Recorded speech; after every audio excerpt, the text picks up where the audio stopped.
Assalamualaikum warahmatullahi wabarakatuh. Halo teman-teman, apa kabar semuanya? Bertemu lagi dengan saya Berlin di channel YouTube saya, Sekar Berlinanda.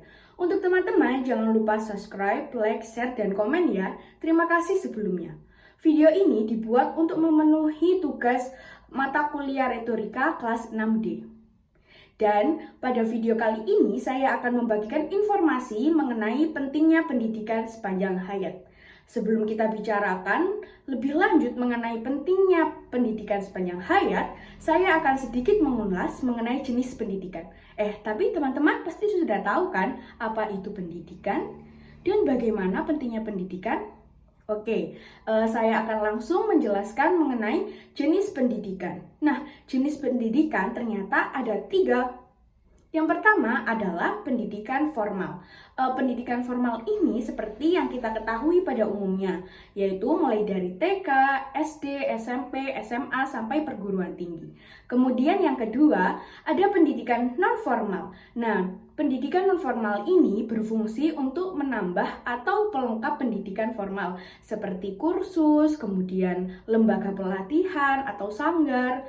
Kemudian yang ketiga, ada pendidikan informal. Nah, pendidikan informal ini bisa kita dapatkan dari keluarga kita atau lingkungan sekitar kita. Nah, seperti itu teman-teman penjelasan mengenai jenis pendidikan.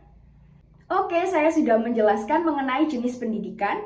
Sekarang kita kembali kepada inti topik video ini, yaitu mengetahui pentingnya pendidikan sepanjang hayat. Sebelumnya, teman-teman, apa kalian sudah tahu apa itu pendidikan sepanjang hayat? Dan bagaimana pentingnya pendidikan sepanjang hayat itu? Kita belajar bersama-sama ya. Pendidikan sepanjang hayat adalah suatu konsep di mana seseorang atau individu yang melakukan suatu proses pendidikan yang dilakukan mulai dari kecil sampai tua. Dengan kata lain, bahwa pendidikan tidak mengenal usia atau kita dapat melakukan proses pendidikan selama seumur hidup kita. Pendidikan sepanjang hayat tidak ada kata hentinya. Jadi, pendidikan sepanjang hayat atau seumur hidup ini berlaku untuk semua orang tanpa terkecuali, dalam arti siapa yang lahir di dunia ini pasti akan terus belajar sampai seumur hidupnya. Bukan berarti hanya dalam mengikuti pendidikan sampai mencapai apa yang dia mau atau mencapai gelar yang diinginkan. Kemudian, kira-kira bagaimana ya sistem pendidikan sepanjang hayat? Apakah sama dengan sistem pendidikan di sekolah atau perguruan tinggi? Tentu saja, sistem pendidikan sepanjang hayat itu berbeda dengan sistem pendidikan di sekolah atau perguruan tinggi. Jika sekolah dan perguruan tinggi biasanya mengikuti kurikulum atau peraturan sekolah masing-masing, dalam sistem pendidikan sepanjang hayat ini tidak mengikuti kurikulum atau peraturan sekolah. Nah, sistem belajar pada pendidikan sepanjang hayat itu ada beberapa hal yang diperhatikan.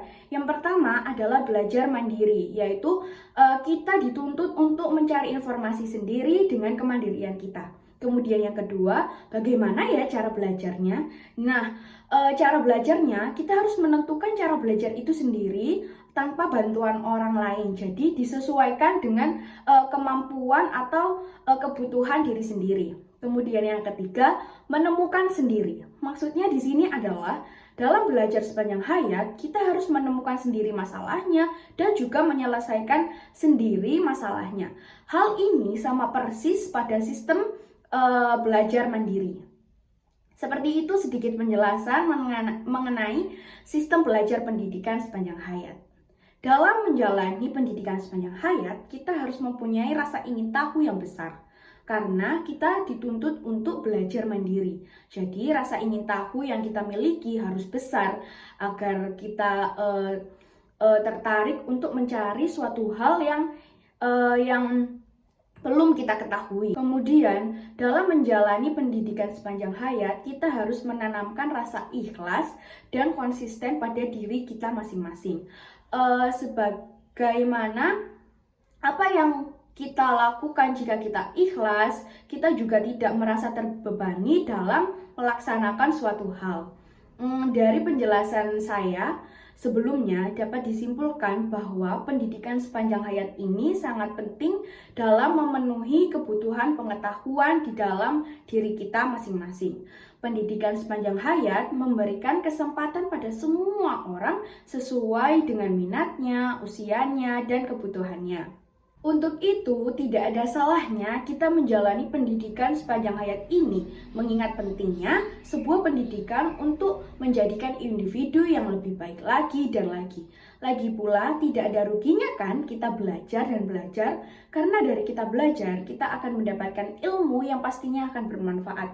Entah itu kapan, entah itu besok, atau nanti, atau lusa, pastinya ilmu yang kita dapatkan akan bermanfaat. Jadi, mari kita terus mencari ilmu, jangan malas-malas untuk membaca dan menonton atau mendengarkan radio yang bermanfaat untuk menambah pengetahuan kita. Oke, kita sudah sampai di penghujung video ini. Terima kasih teman-teman sudah menonton video ini sampai akhir. Semoga bermanfaat untuk teman-teman mengenai pentingnya pendidikan sepanjang hayat. Mohon maaf jika ada salah kata. Saya akhiri. Wassalamualaikum warahmatullahi wabarakatuh. Sampai jumpa lagi.